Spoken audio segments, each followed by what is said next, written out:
as you are moving further, we got some questions on median nerve lesion. So we want to talk about them now. And as you're talking about those median nerve lesions, you get three cases basically. There is a case of supracondylar fracture, and there is a case of the wrist/injury, and there is a case of the carpal tunnel syndrome. So we have to discuss three cases now. You see, median nerve injuries, if it is higher, can present with hand of benediction. What is hand of benediction? High median nerve injury. Let us discuss the hand of benediction then. You see, median nerve injury can present with hand of benediction if it is high median nerve injury, somewhere here. So what will happen if median nerve injury was somewhere here? See, what happens is,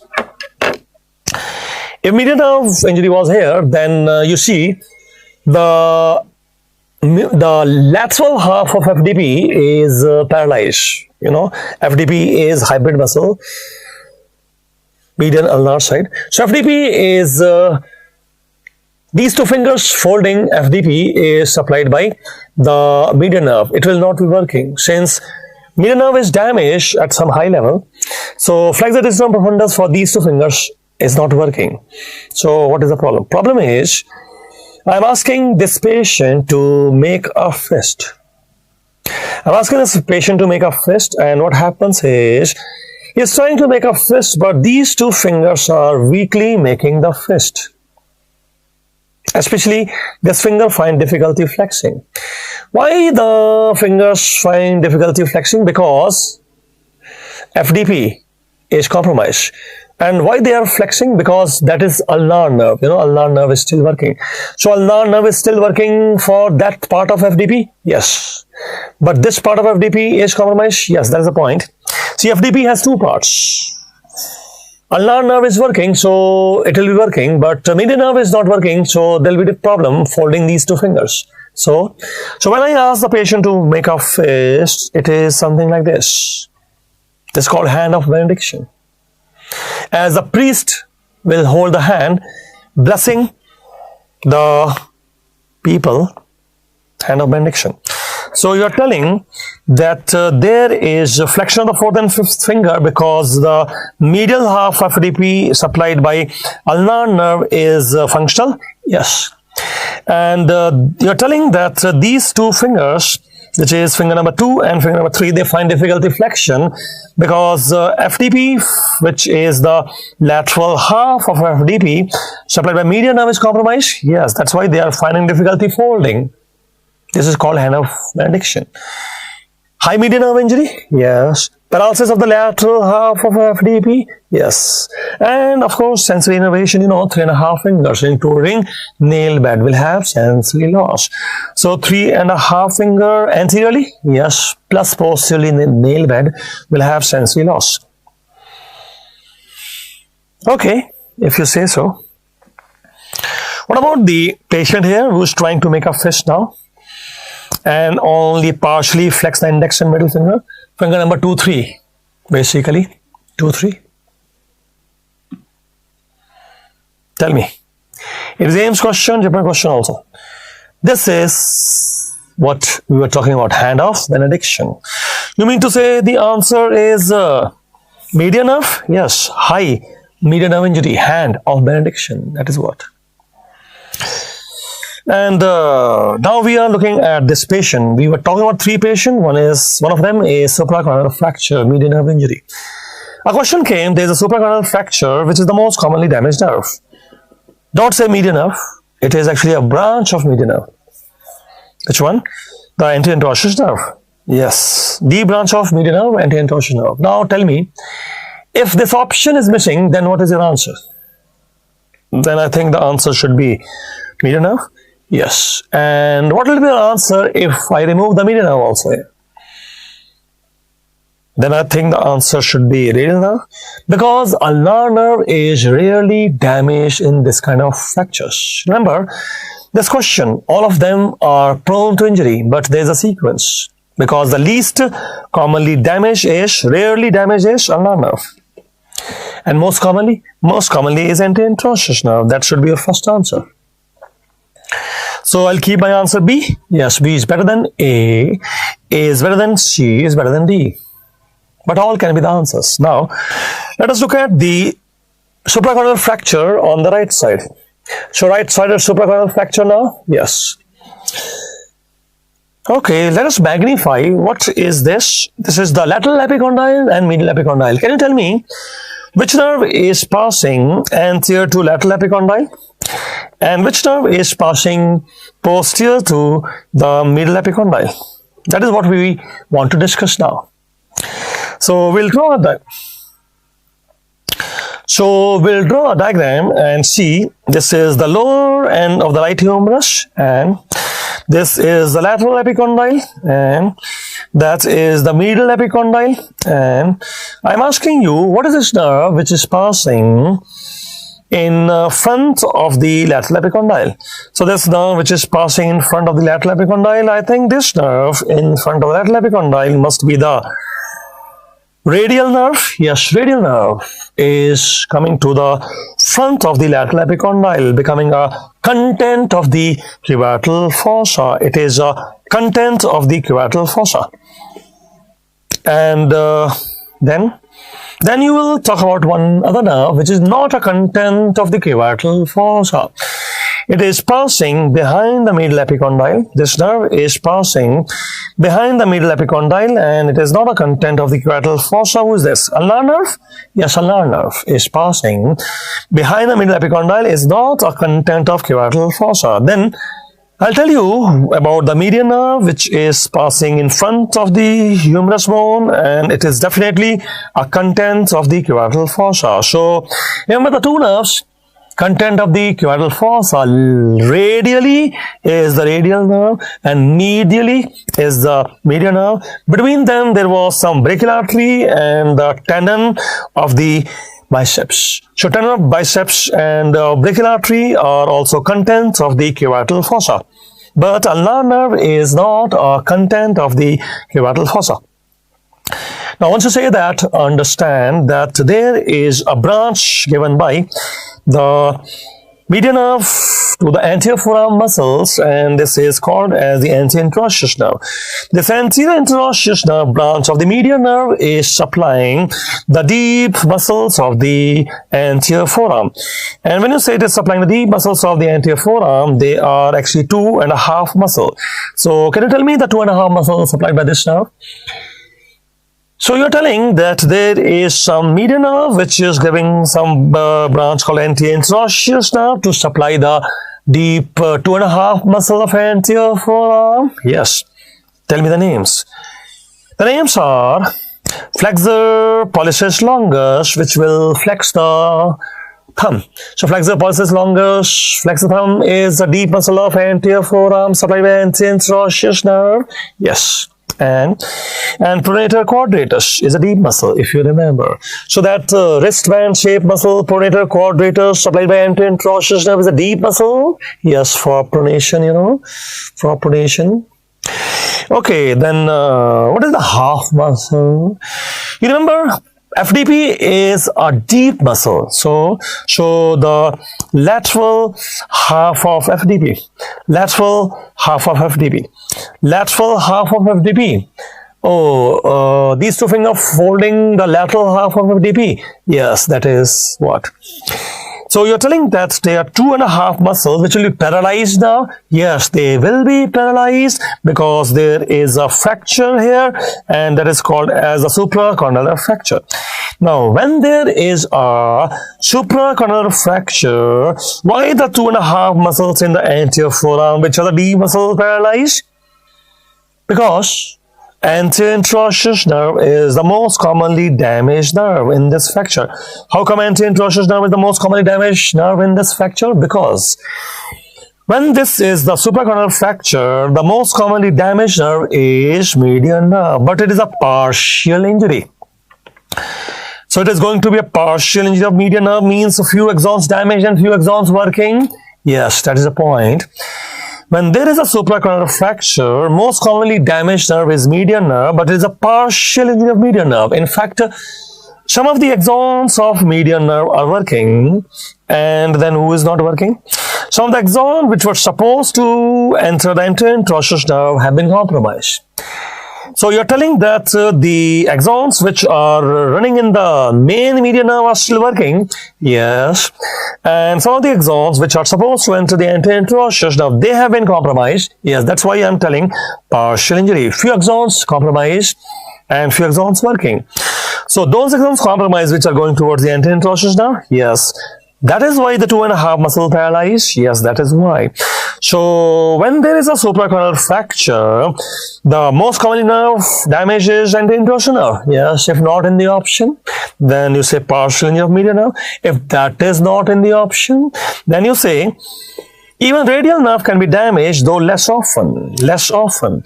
So less often the radial nerve can also be damaged in this fracture? Yes, less often. So telling that even the radial nerve can be damaged in supracorneal fracture, but it is less often incidence, yes. And which is the rare most to get damaged? That is the ulnar nerve, which is rare to get damaged. So you are telling that ulnar nerve is rarely damaged in this fracture. Yeah, that was the point. Ulnar nerve is rarely damaged in supracorneal fracture. Most commonly median nerve branch, which is anterior interosseous nerve. This is your discussion. Now, what about the wrist/injury? You know, sometimes people get frustrated in life, take a blade and cut a hair. Why you are frustrated? There can be many reasons. So, what is the problem? You did not die. You mean to say the patient did not die? Yeah, patient did not die and came to you. Tell me what is the clinical features. The most commonly damaged nerve is median nerve. Why? Because median nerve is running very superficial here. So you're telling that most commonly damaged nerve in wrist/injury is the median nerve? Yes. Because it is running very superficial here? Yes. But the patient might have damaged the ulnar nerve also.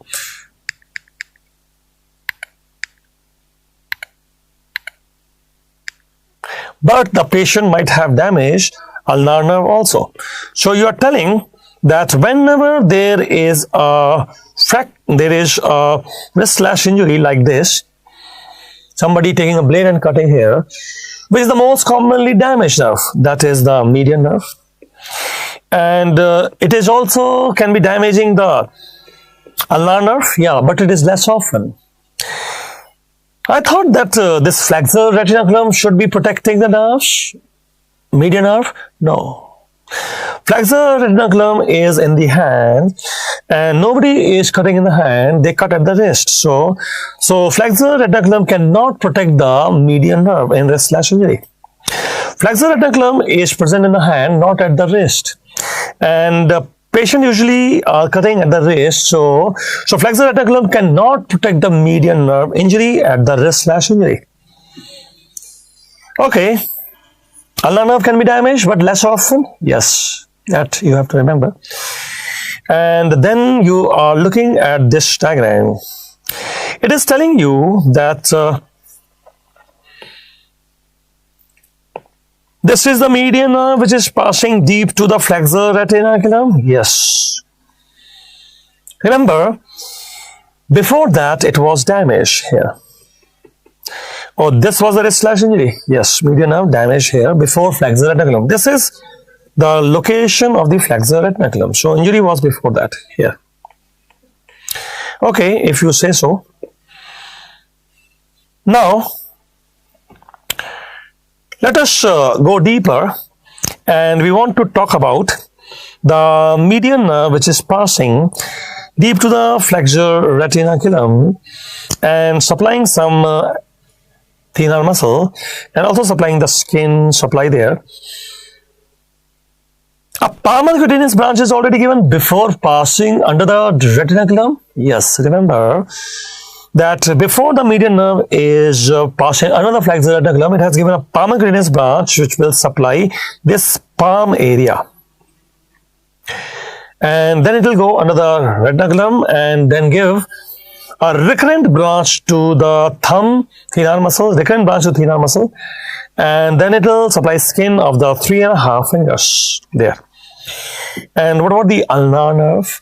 Ulnar nerve, if you are telling that ulnar nerve is passing in ulnar tunnel, which is also called as Guyon's tunnel, G-U-Y, Guyon's tunnel. And if you say it is the Guyon's tunnel, where you have the ulnar nerve, is it passing deep to the retinaculum, flexor retinaculum? No, it is not passing deep.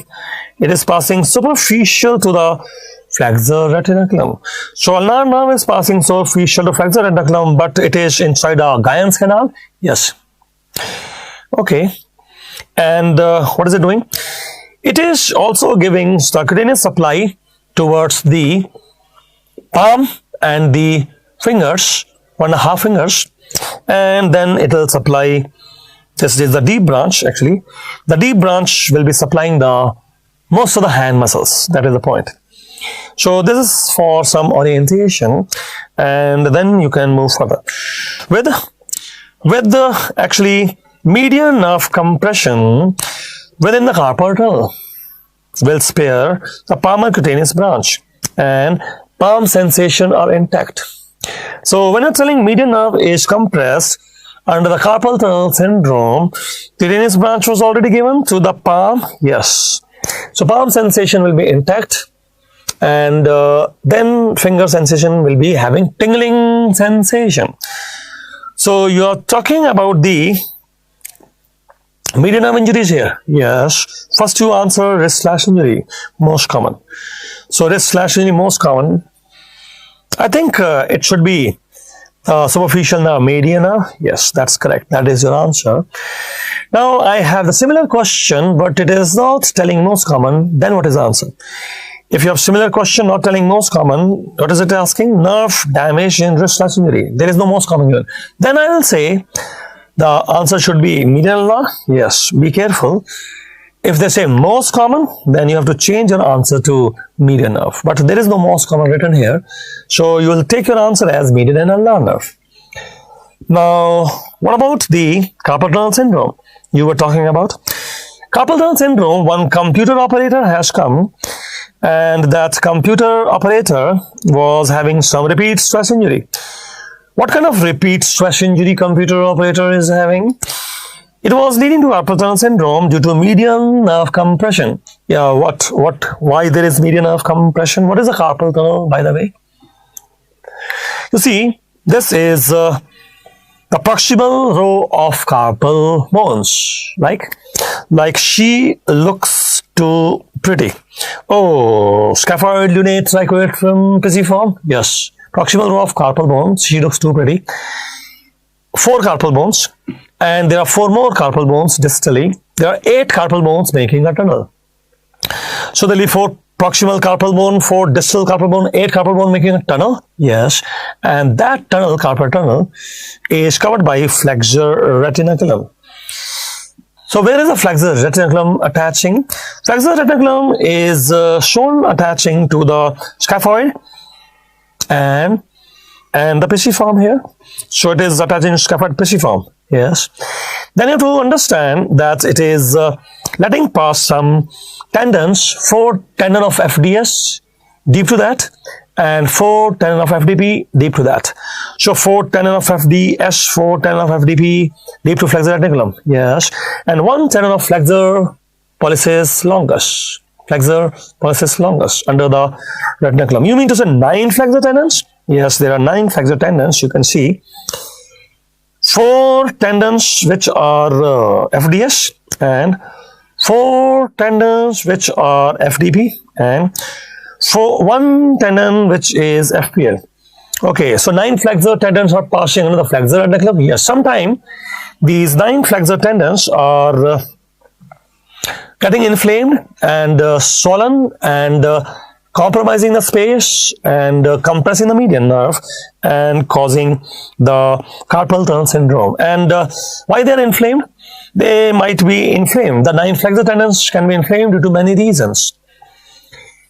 One of that reason was carpal tunnel syndrome. That computer operator. What about computer operator? Having compression median nerve, that we have to discuss now. And what about the tendon of flexor carpi radialis? If you say tendon of flexor carpi radialis, then you see yourself, it is not exactly deep to the flexor retinaculum. Then where it is? It is actually embedded inside the flexor retinaculum. So it is not deep to the flexor retinaculum. No, it is embedded inside the retinaculum. Okay. But most books will say it is deep to flexor retinaculum.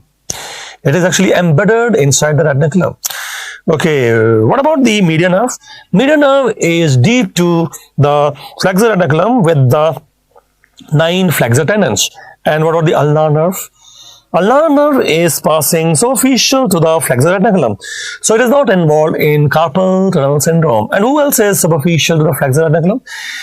That we'll draw a diagram and discuss now. But it was ulnar nerve which is superficial to flexor retinaculum. So let us draw the diagram. And when you are drawing the diagram, it is the carpal tunnel you are talking about, and there are 8 carpal bones making the tunnel, and this is the scaphoid bone there, and it is the pisiform bone here. And what is attaching to scaphoid and pisiform bone? That is actually the flexor retinaculum attaching here. And what is passing deep to the flexor retinaculum? It is actually the 4 tendon of FDS and 4 tendon of the FDP and 1 tendon of the FPL. So you are telling that there will be the 4 tendon of FDP, yes, 4 FDP tendon, and 4 tendon of FDS, yes, and 1 tendon of FPL, yes. 9 flexor tendons under flexor retinaculum. Okay, what else is passing? It was this nerve which is called as the median nerve. So it was some nerve which is called median nerve, yes, under the flexor retinaculum. Then what about the tendon of flexor carpi radialis? If you're talking about the tendon of flexor carpi radialis, then it is here. Where? Actually, the tendon of flexor carpi radialis is embedded inside the flexor retinaculum. This is the tendon of flexor carpi radialis, yes, and it is embedded inside the flexor retinaculum, not deep to the flexor retinaculum. No, not exactly deep to the flexor retinaculum, though some books will say that. It is in fact embedded inside the retinaculum. And what about the ulnar nerve? Ulnar nerve is actually passing superficial to the flexor retinaculum. If ulnar nerve is passing superficial to flexor retinaculum, then what about the tendon of palmaris longus? If you talk about the tendon of palmaris longus, remember tendon of palmaris longus is passing superficial to the flexor retinaculum and is fused with the flexor retinaculum. So tendon of palmaris longus is passing superficial to flexor retinaculum and fused with the flexor retinaculum. Yes. Okay. If you say so. I got a patient who is a computer operator with a repeat stress injury. Yeah, what is that repeat stress injury? Tell me. Actually, this patient is having carpal tunnel syndrome, compression of the median nerve due to the inflammation of 9 flexor tendon. But why the 9 flexor tendon inflamed and compressing the nerve leading to carpal tunnel syndrome? See, he is a data entry operator. So, continuously working on the keyboard. So, overuse of the 4FDS, 4FDP and 1FPL. Undergoing inflammation and swelling, compressing median nerve. So, carpal tunnel syndrome or repeat stress injury. Yes. Now, this patient came to me and he has the compression of the median nerve in the carpal tunnel. Tell me, where will be the tingling sensation? The tingling sensation will be in the 3.5 fingers. Also including the nail bed also. But remember, the palm area will be spared. Why the palm area will be spared? Because the palmar cutaneous branch would have been given. Understand? When there is a median nerve compression in the carpal tunnel, there is tingling sensation in the 3.5 fingers, of course. But there is no sensory problem on the palm. Why? Because palmar cutaneous branch is already given before the nerve enters the carpal tunnel. So this was a compression in the carpal tunnel. So only finger sensation will be compromised, not the palm sensation. Palm sensation will be intact. And you are doing this Phelan test to, diagnose the compression of the median nerve. Phelan test like this, what are we doing? You are trying to further compress the median nerve. So median nerve is already compressed, yes, and you are trying to further compress it. What will happen? Patient will complain of more tingling sensation. And if the patient says more tingling sensation, then you are suspecting median nerve compression here. You can also do Tinel test. What is Tinel test, Tinel sign? Take a knee hammer, hit the regenerating nerve. In this case, it is median nerve. And the patient, if patient says, I have more tingling sensation, then it is good sign. But why more tingling sensation is a good sign? Because it tells that the nerve is regenerating. So I hit the regenerating nerve with the knee hammer and there is more tingling, then it is a good sign. Yes, it is a good sign because it tells that the nerve is regenerating. And what is this? If you don't bother and carpal tunnel syndrome is prolonged, then there will be ape hand deformity, ape thumb and ape hand deformity. What is ape thumb, ape hand deformity? Actually, there will be number one, thenar atrophy. And what is number two? Number two, the thumb cannot oppose. Thumb is in adduction deformity. So thumb is in adduction deformity and thumb cannot oppose means normally I can oppose the thumb, hold the pen like that. And these patients, they cannot hold the pen like that, they'll hold the pen like that. Using which muscle? ADD adductor pollicis. The thumb remain in adduction deformity. So they cannot oppose the thumb and hold the pen like that. No, thumb opposition is lost. Thumb is in ADD adduction deformity. Okay, you are telling that ape hand or ape thumb deformity, there's thenar atrophy because see, median nerve is compressed, so thenar muscle compromise, then thenar atrophy. Okay, what is the other thing? Thumb in adduction deformity because see, it's simple. If median nerve is compressed, thenar muscles are compromised, not the ADD adductor pollicis supplied by ulnar nerve. It's still working. So thenar muscles are compromised, but ADD adductor pollicis is still working, and it will keep the thumb in adduction deformity. Adduction deformity. Patient cannot do thumb abduction. It is done by median nerve. So median nerve do thumb abduction? Yes. Is not working? No. So thumb will remain in adduction deformity? Yes. That is called ape hand deformity? Yes, that is the point. Thumb remain in adduction deformity due to overactive adductor pollicis still supplied by ulnar nerve. Pen test is positive. What is pen test positive? See, normally I will use abductor pollicis brevis to touch the pen here. And what if the median nerve is gone? Then I cannot touch the pen and thumb will remain in adduction deformity. Pen test will become positive in median nerve injury. When there's a median nerve injury, the abductor pollicis brevis, which can help me in anterior abduction of thumb, is not working. So anterior abduction of thumb, abductor pollicis brevis is helping, yes, to touch the pen. And if I have median nerve injury, I cannot do that. No, thumb in adduction deformity. You cannot touch the pen now. Okay, so pen test is positive. Yes, pen test is positive in median nerve injury. And abductor pollicis brevis is not working. So anterior abduction is not working. Thumb will remain in adduction deformity. You cannot take the thumb up. This is called ape hand deformity. Okay, ape hand deformity. Loss of thumb opposition? Yes. Understand what do you mean by various movement of thumb. First of all, in anatomical position, the hand is like that. And if you fold the thumb, it is flexion. If you unfold the thumb, it is extension. So fold the thumb, flexion. Unfold the thumb, extension. So this is flexion extension? Yes. Anatomical position. And what is adduction abduction? If you take the thumb away, it is abduction. And if you take it back, adduction. So if I take it away, it is abduction, and take it back, adduction. Yes. But remember, this is anterior abduction and adduction. There is one more abduction of the thumb. There's anterior abduction, adduction, and there's one more abduction. there is a lateral abduction and adduction of thumb. Lateral abduction and adduction of thumb. Who is doing that movement then? If this is abduction and adduction, who is doing that movement? Let us see.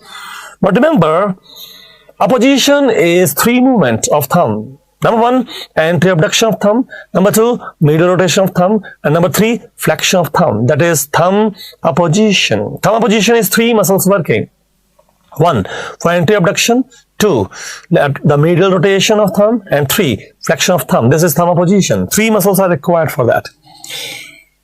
Okay, then what is this? You told us that if it is anterior abduction, it is done by abductor pollicis brevis, the thumb palm muscle. Yes. And who is doing this lateral abduction? Radial abduction.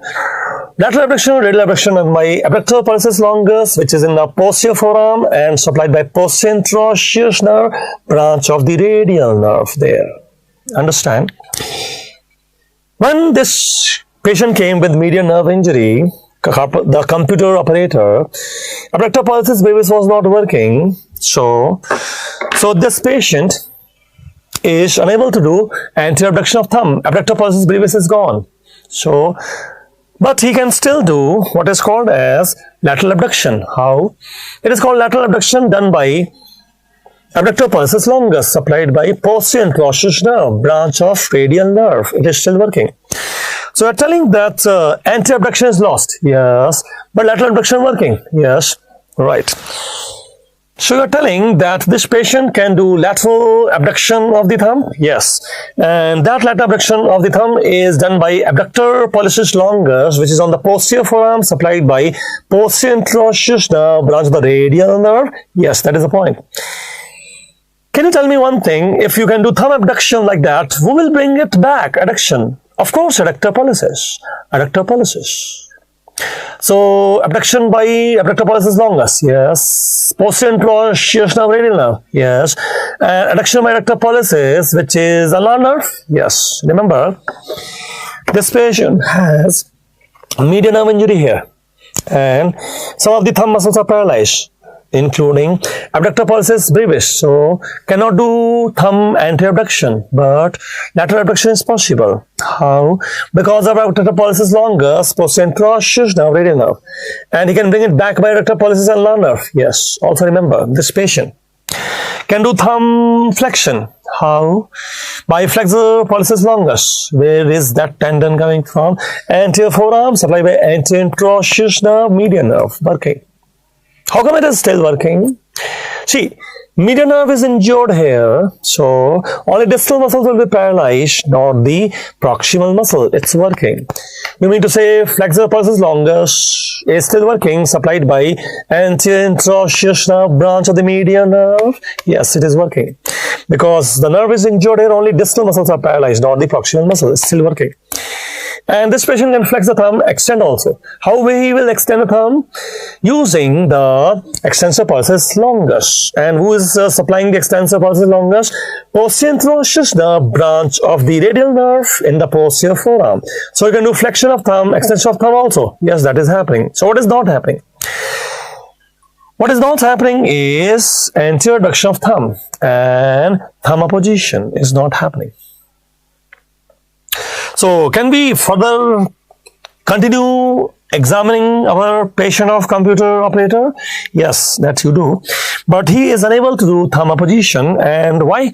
Because thumb apposition requires at least 3 muscles. And those 3 muscles, there is some problem. What is the problem? What are the 3 muscles required for thumb apposition? I told you there are 3 things to be done. Which 3 things to be done in thumb apposition? See, in thumb apposition, what you have to do is, I'll show here only. In thumb apposition, you have to use 3 muscles. What are the 3 muscles? Number 1, you have to do anterior abduction of thumb. And who is doing that? Abductor pollicis brevis. Okay.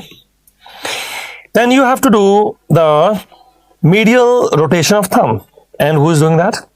That is the opponent's pollicis. Opponent's pollicis. Medial rotation of thumb. Yes. And then third thing is you have to do flexion of the thumb. And who is doing that? Flexor pollicis brevis. Flexor pollicis brevis. You mean to say first movement is anti-abduction of thumb? Yes. Anti-abduction of thumb? Yes. Abductor pollicis brevis? Yes. And number 2, middle rotation of thumb, which is opponent's pollicis. And number 3, it is flexion of the thumb, flexor pollicis brevis. And what is the problem? Problem is, when there is a carpal tunnel syndrome, median nerve injury, one muscle is gone, name abductor pollicis brevis, because it is purely supplied by median nerve. So pen test was positive, and when the pen test is positive, it is testing the abductor pollicis brevis for anti-abduction. It's gone. So thumb will remain in ADD, adduction deformity, and because thumb will remain in adduction deformity, these muscles are not helping. Why they're not helping? Because thumb is in ADD, adduction deformity. Stage 1 is not happening. So stage 2 and 3 are useless. It is a stage process.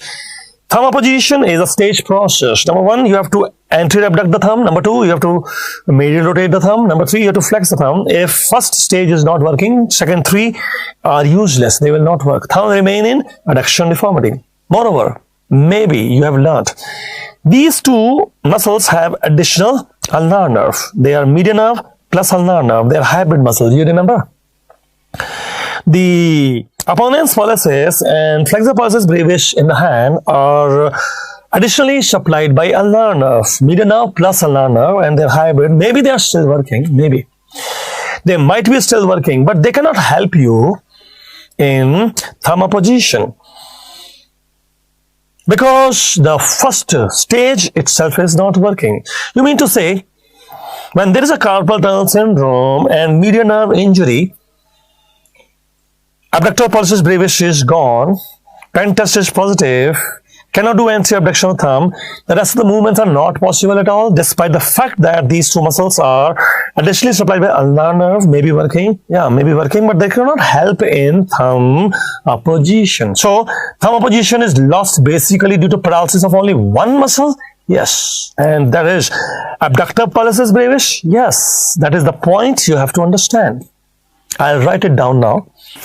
Understand, you got a patient of carpal tunnel syndrome with median nerve injury, and this patient has ape thumb deformity. What is that? Ape thumb deformity means this patient cannot do thumb apposition. So cannot do thumb apposition due to paralysis of only one muscle, which is abductor pollicis brevis. Yes, that is the point. Otherwise, he is doing other movements there. Which movement? Like he can do flexion and extension of the thumb. How he will do flexion and extension of thumb? He can also do abduction and adduction of thumb. How can he do adduction and abduction of the thumb? Let us see. He can do the flexion of the thumb using flexor pollicis longus supplied by anterior introsus nerve branch of the median nerve. Write it down that this patient can flex the thumb using flexor pollicis longus, which is supplied by anterior introsus nerve branch of the median nerve. And how will he bring it back? How will he extend the thumb? The extensor muscle. Who is supplying extensor? See, he will use extensor pollicis longus supplied by posterior introsus nerve branch of the radial nerve. So you're telling that he can extend the thumb using extensor pollicis longus, radial nerve branch? Yes. So, extension of the thumb is possible because of extensor pollicis longus supplied by the posterior introsus nerve, which is a branch of radial nerve. Yes. So, how will he do abduction of the thumb? Actually, he is using what is called abductor pollicis longus supplied by same nerve. Abductor pollicis longus means, see, he can do lateral abduction, abductor pollicis longus supplied by posterior introsus nerve, branch of the radial nerve. And how will he bring his thumb back? ADD, adductor pollicis. And who is supplying ADD, adductor pollicis? See, if you are talking about the ADD, adductor pollicis, then it is supplied by ulnar nerve. So you are telling that he is able to do all these movements, yes, but only one movement lost, yes, which is thumb apposition, yes, because only one muscle paralyzed, yes, which is abductor pollicis brevis. Yes, that is the point. You wanted to know this all because you got a question. You have to deal with the question now. And which question has come? You see, this is the question. This is the question which has come, which you have to deal with, and it is asking carpal tunnel syndrome. So I think it is a carpal tunnel syndrome. Then there will be some median nerve injury. Yes. Tell me what is the answer. I think the answer is opposite thumb. Yes. Tell me why. Because one muscle paralyzed, abductor pulsus brevis. Yes, that is correct. This is the answer. Can you tell me how can he abduct the thumb?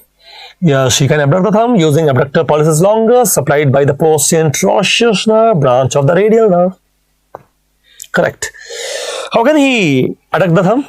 Adduct thumb is abductor pollicis supplied by ulnar nerve. And how can he flex the thumb? Flexor pollicis longus supplied by posterior interosseous nerve branch of the median. Anterior interosseous nerve branch of the median nerve. Yes, correct. So this remains the answer. Be careful. That remains the answer. You have to cut the flexor retinaculum in this patient now, computer operator, to release the tension on the median nerve, because your splint, night splinting is not helping. So night splints are not helping. So you have to cut the flexor retinaculum, zigzag incision, and release the tension on the median nerve, and this patient can then go back to his job. Your job is to send the patient back to his job.